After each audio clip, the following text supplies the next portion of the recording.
Hello everybody, my name is RagingRaptor and I welcome you to a new, conclusion video. And today we have a look at the STB-1, the now other tier 10 medium tank being changed in update 1.5.1. We are currently on common test iteration 1, meaning if you watch this video at a later date, there could be things changing and making my arguments as well as the stats I show you right now invalid. Okay, please keep that in mind if you watch this video at a later date. Right now we are in iteration 1, so let's have a look what they changed with the STB-1 before we dive into comparison with the old one and having a look at what those changes imply. The first thing and the biggest thing actually is that it got this hydropneumatic suspensions, which we already know from the youuuu 15-16. It is also what the STB-1 is well known in the real life. And as far as I know, the STB-1 even was a test bed for the upcoming Type 74, which also had this hydropneumatic suspension. A key difference, however, is, if I am not mistaken, if this is now the STB-1, a shiny orange Lego STB-1, in real life it can not only tilt like this, but can also tilt like this, which is a key difference and can lead to problems in World of Tanks, which I'm going to address at a later point in this video.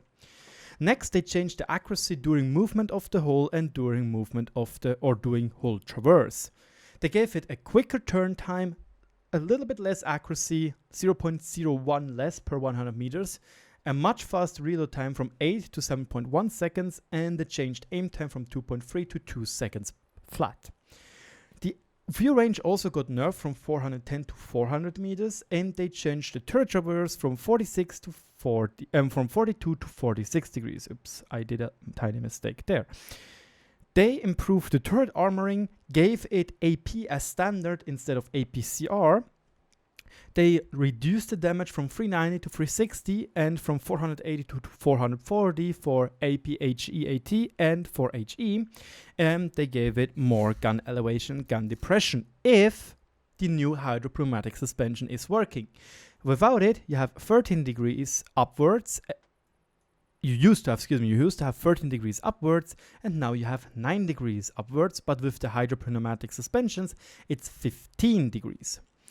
If you use the normal gun depression, it's 10 degrees, used to be 10 degrees, now it's 6, but with the hydropneumatic suspensions, it's 12. Lastly, you lose 3 kilometers per hour top speed, which a lot of people disliked, and I'm going to go to that in just a second. You got, however, 5 kilometers per hour better backward speed, and trust me, that freaking feels amazing. You also got an engine with 200 more horsepower, and you've gained an additional 50 hit points to help your brawl. So how does this look like when we compare those tank and tanks.gg? Left side right here, this is the server stats on 1.5.1, and here we have the live server stats on 1.5. The first thing you will notice is it gained 130 more DPM. And I might have to switch my face a little bit away. So far, this actually, oh well, never mind, I can put it back. So far, this is like the biggest difference you can see. You get a flat 130 DPM buff, which is great. You also lose the 30 damage per shot, but you gain less reload time from 7.67 to 6.81, which really feels a lot more enjoyable to use. The aim time also goes down. Again, accuracy after tanks.gg didn't change, but here we go. Traverse or dispersion values on the move. Those changed significantly, almost, well, by 0.06, which is amazeballs. The turret traverse, however, still stays the same, and this is a tiny touch meh at best, I think. I do think if they come to give it a slight more buff, it would totally be in the turret traverse, making it a little bit more snappy, a little bit more accurate during the turret traverse, because you have to use your turret a lot because of the additional armor and your supposed new roll you get. Also now the amazing 25 per ton ratio on your horsepower. And as well, there's 5 kilometers per hour better backward speed, but the loss of 3 kilometers per hour topward speed and the view range. The armor, which I want to quickly skim over and show you if those two models will load, you will see that they added a new weak spot, I'd say, but they also gave it a lot better turret armor. So here we have the twos, once again here, the old one, once again here, the new one. And you notice we have here a 150, 140, 97mm plate, depending where you're aiming, which the top turret or the lifesaver version does not pose. It's around 205 to 220mm thick, depending where you aim. However, this spot over here, which you can also see here, is 60mm thicker, from 240 to 300mm. And yes, I did notice during playtesting this tank that the armor got a lot more formidable to use, and you can actually try to bounce some stuff. Yet you still have a big cupola, which is pretty weak and can get hit quite easily depending what the enemy is doing. There are, however, spots which still are pretty weak. Again, here you can see there is a spot which is quite weak, which is not as weak on the lifesaver tank, but other than that, the other parts of the turret plating are very strong. Also, the cheeks got buffed by around 20 to 10mm depending where you look at. However, hull changes were non-existent. The upper hull plate is still 40mm thick, meaning 122mm calibers have overmatch, and the sides are 35mm thick, or those plates, meaning that the tank can get overmatched by tanks with calibers up or above 105mm. So yeah, if you want to hit or penetrate this tank, it would be best to try to aim for those flat spots over here. So this was that, and you can see with a good crew with Brothers in Arms, with tank gun rammer and stabilizer, which I highly recommend to you on using. During my picture on Reddit, I didn't use the stabilizer, which is a mistake, and with food we pushed down this reload time to 5.74 seconds and giving it a DPM of 3765, which is impressive to say the least. Compared to the AMX 30B and the Russia K91, which I play with the Wentz, which I might also change to vertical stabilizer, it goes up to 3.85, and the AMX 30B gets to 3.792. Also with Wentz. So the DPM actually feels impressive and really feels formidable to use, especially as you have now a gun damage which is still punchy enough, but you reload faster, meaning that if you miss a shot because of the worse accuracy, it's not that big of a deal. So enough about the gun, let's have a look at the mobility, and for that I have to say a very big thanks for Wackenfan. And we made a little speed test. This one being the first one. We are both on Himmelsdorf. On the right hand side you can see with 1.5 we have our STB-1 as it is. On the left hand side we have the STB-1 versus the Leopard 1 as well. I just wanted to show how bad the HP to ton ratio of the Leopard 1 actually is and how bad it actually feels. Anyway, you could see that in the beginning, if you maybe even go back in time on the video, you could see that the STB-1 actually accelerated faster than the Leopard 1. I also tried to do the same route roughly, and the biggest change you will see when we reach the top. Or by the way, just look on the left hand side, and now we reach the green spot. On the right hand side, now. So this is a pretty big difference, around 3 or 4 seconds, and this makes a change or makes a big difference in my personal view. So, and the last thing you will probably notice is not only is the STB-1 almost equal as fast as the Leopard 1 on the hill, it achieved the new spot right there, and finally now we are achieving the same spot on the other tank. When we go to the other map, you will see roughly a same picture. Actually, even the STB-1 once again is being so much faster than the Leopard 1 when it comes to acceleration. But now comes the biggest and the most impressive thing. When it comes to going up the hill, which is a lot steeper, the STB-1 will actually go ahead of the Leopard 1. This is a huge difference in my opinion, and this makes this tank a really decent hill climber. I even had a game on Malinovka and I was surprised how quickly I was up on the hill. The new 25 per ton ratio really does make up for the loss of 3 kph, so for the people which were worried about this, they should not be. Not only did it just take over the Leopard 1, it also is going to hit the new space now, while we are still driving and driving and driving and driving and driving, and now we hit the spot with the tank. So I do think that the new mobility is not a problem at all. It actually is pretty freaking good. I'm really enjoying the new mobility, and that's a good thing. So now I think would be a good time to have a look at the tank in a gameplay. But before we do that, yesterday I played like 3 or 4 games, and today I played 10 games in the tank, and I do think though after those 10 games it feels pretty comfortable. I'm going to have a look at the Leopard PTA and the Type 61 tomorrow when I've done the homework I had to do for university. But now let's jump into the game. So here we are in the gameplay, where we right now are on the map Ensk in a tier 10 only game. Lucky enough, only 1 RT and a tiny amount of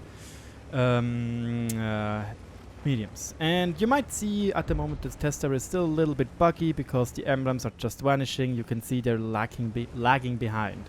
And I make a little tiny stupid mistake and I didn't look where I was driving and hit our EBR. Sorry that, buddy. I'm sorry for that. Nevertheless, we want to go onto the field. Not only do we have actually... Before that, we are a little bit stupid and hit that flatbed because we didn't pull the trigger early enough. But again, we want to go on the field. We have a decent chunk of support from our team with 2 Progettos, a T62A and a 268 version 4. And obviously the field, it has cover for our hull and using the new mechanic. Again, the mechanic is at the moment my biggest problem. But right now, look at this DPM. What is amazing. We just make this building disappear. And 5.7 seconds later, hi Progetto, I hope you liked our little gif. Right there. Just the biggest problem is I'm a little bit stupid, so I screwed over that shot over there. Whoops. I'm kind of stupid. But when we are already in such a position, I just want to point something out. Something which I really do not like at the moment. And it is this new mechanic, the hydropneumatic suspension, feels very wonky at best. The problem is that this hydropneumatic suspensions, it just feels like still not very well thought through. It feels lacking and sluggish. I think sluggish is the best explanation. Not only do you need to really look down to actually get your hull down, you don't even know how much you already used of your new or awesome new gun impression. And the biggest problem which I wanted to address beforehand is, if this is the STB-1 right now, let's just give me a second, I want to see what I'm doing, there we go. If this is our STB-1, this is our turret, we are looking like this. As soon as you look over the sides, you miss the 12 degrees of the gun impression and you won't even get 10 degrees because even though the real STB-1 can tilt like this, this one in the game cannot. And this will lead to a little bit of troubles where you, for example, you're aiming like this and you have like 6 degrees of gun impression. You move your whole teeny tiny bit, suddenly you have like 10-12 degrees. And this feels not only really uncomfortable to play as, it just feels bad at best. And this was also a problem I noticed with the new youuuu tanks, and I also talked about it. So hence why I would really like to see one of 3 things. And one for sure. First of all, I want to see a new UI or GUI element, a new user face element, a HUD element, which shows you right here how is your hull located, something like this right here, but how is it located in a decent bigger form, and where is your gun looking, so you know where exactly you have to turn your hull to get the 12 degrees of gun depression. So if the hull is like this, I want to have a rectangle like this, which you might see at the moment. And second, I really would appreciate a little like scale or something, or a little number which says to you, right now you have 10 of 12 degrees of gun depression used, or 12 out of 12. Something teeny tiny bit which would help tremendously to know how far can I go with this tank. Second, I talked with some people on Reddit and on my live stream while I was playing the STB-1. I think it would be best to ditch the whole hydropneumatic suspensions, or at least go like, yeah guys, go again a little bit of unrealistic. Give this tank 10 degrees of gun depression and 2 degrees with hydropneumatic suspensions additional. Because then, if you aim over the sides, it doesn't feel bad. Like you still have your 10 degrees of gun depression. Another option would be splitting it up better, like 8 degrees normal gun depression and 4 degrees of hydropneumatic suspension, or actually implementing a hydropneumatic suspension which feels like it is good, like it doesn't feel sluggish. I think the best example would be, just think about it, you're driving your Dodge Viper or your BWM, which has like 200-300 horsepower. You put the pedal to the metal and boom, this car goes like a maniac. Like, it is responsive. It feels like, damn dude, that feels amazing. Where on the other hand, you might drive something like a Ford car, which has like 60 or 80 horsepower, and it takes its sweet time to actually accelerate on the freeway. This is how this hydropneumatic suspension feels. It feels like a Ford K or car. It just feels too slow to actually accelerate or actually use. So I do hope they would make it more snappy, more responsive, or at least give us some GUI or HUD elements to actually know what we have to do or how much we already used. And lastly, maybe reconsider giving this tank again 10 degrees of base gun depression and give us the 2 degrees just as a gimmick. So right now you could see we are driving, and on the move the accuracy feels amazing. And I think it is key for this tank to just aim at the beginning before then going to say, yeah, right now we are not using our turret, because again the turret accuracy on the move is not that good. But the hull and movement accuracy is very decent. So right now we took a pretty special position, because we can do now with this new turret. This flatbed gives us awesome additional armor and hides our weakest part, our hull. Bam! Shot into the track with penetration, and I do think I actually was able to do that because we have AP, because with APCR we would have bounce because of the worse normalization angles. APCR has 2 degrees of normalization, meaning that when we hit like the plate at the 80 degrees angle, at the 60 degrees angle for example, it will normalize to 58, meaning making the armor worse. AP, however, has 5 degrees, meaning from 60 we would go all the way up to 55, making the armor much weaker. And those 3 degrees difference can sometimes or even a lot of the times mean penetration or no penetration.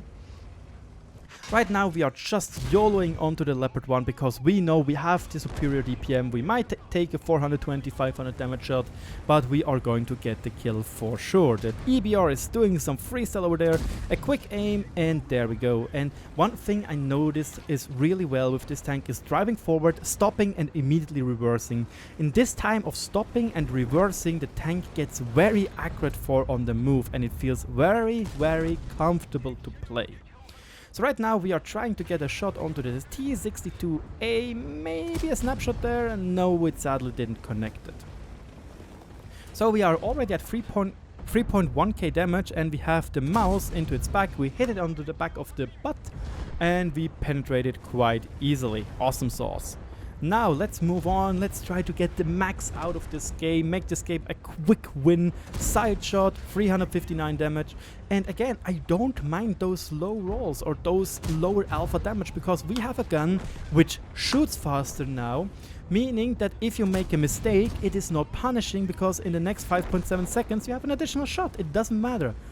And this is like something which feels so good about the STB-1, while the Leopard 1 is lacking. Again, I would have liked to see the Leopard 1 with this gun. just more accurate, obviously. The Type 5 Heavy didn't really appreciate our great game, so he ended us with an HE shot to our butt. Our butt is pretty weak, but what did we get from this game? Ace Tanker, hooray, that's pretty cool, I guess. 4.8k damage, 1200 when we rounded up base XP and 3 kills. Yes, this was one of my better games, but it also showed very well what you can do with this tank. 21 shots hit, 21 shots fired, 18 hit, 16 penetrated, 381 damage sniped, and 3660 damage spotted, or rather detracked. A 4-minute game. So, in conclusion, I think Wargaming hit the tank spot on. I really do like what they did to the STB-1.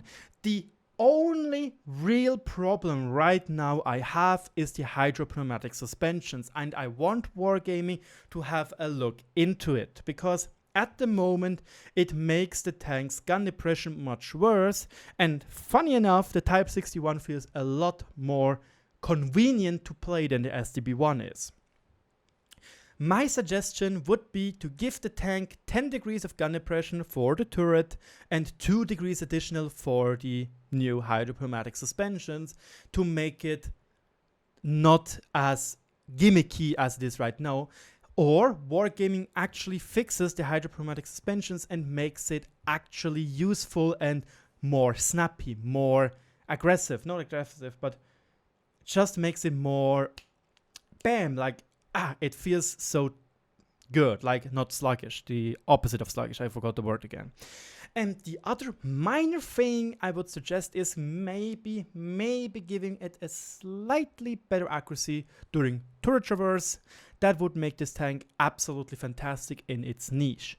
But I am totally fine how this tank right now is. Again, I highly recommend, and I'm actually not recommending, I want a GUI or HUD element which shows me how much gun depression I still have to use and where is my hole located, and I want to have this in the middle of the screen, not down there, or excuse me, down there. That's not a good place to be.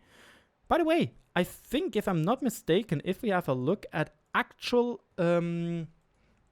tank gunner sites, they actually have something like this implemented. Or wait a second, tank gunner site B. I'm not entirely sure. At least I know it from Battlefield 5. At least there they have something like this implemented, and oh, not Battlefield 5. Excuse me, Battlefield 3. Yeah, there we go. Look, guys. This is exactly what I want to see in World of Tanks. This right down here. That's so awesome. It's so tiny, but yet it helps so much, especially with those tanks which now have this new mechanic. This is what I want to see. They would be amazing, and it should be part of the game already. Maybe make it that you can disable it if you don't like it. But for the UDIS and for the STB-1 with its hydropneumatic suspension, it is something there has to be. Full stop, period. And again, knowing how much gun depression you still have to use would be an amazing feature and would make this tank a lot more friendly to get used to them. And again, it doesn't feel like RNG because you know half the numbers. Yes, I have 2 more degrees to use. I know that now because there is a number right there. So guys, do you agree with what I'm having to say? Let me know in the comment section below. If you liked the video, thumbs it up. If you didn't, thumbs it down. Please leave your feedback, especially in the forums, because there will be, or they might be read, and if we are loud enough, maybe they actually go to Minsk, which would be awesome, because I would love to see this GUI element or HUD element. Like, I think this is necessary for the new hydropneumatic tanks. I think this HUD element down here is necessary. Thank you so much for your attention. Have fun. Talk to you all later. And yes, frontline guides should come, but Standard B and Leopard PTA and Type 61 are next on the checkboard. Bye bye.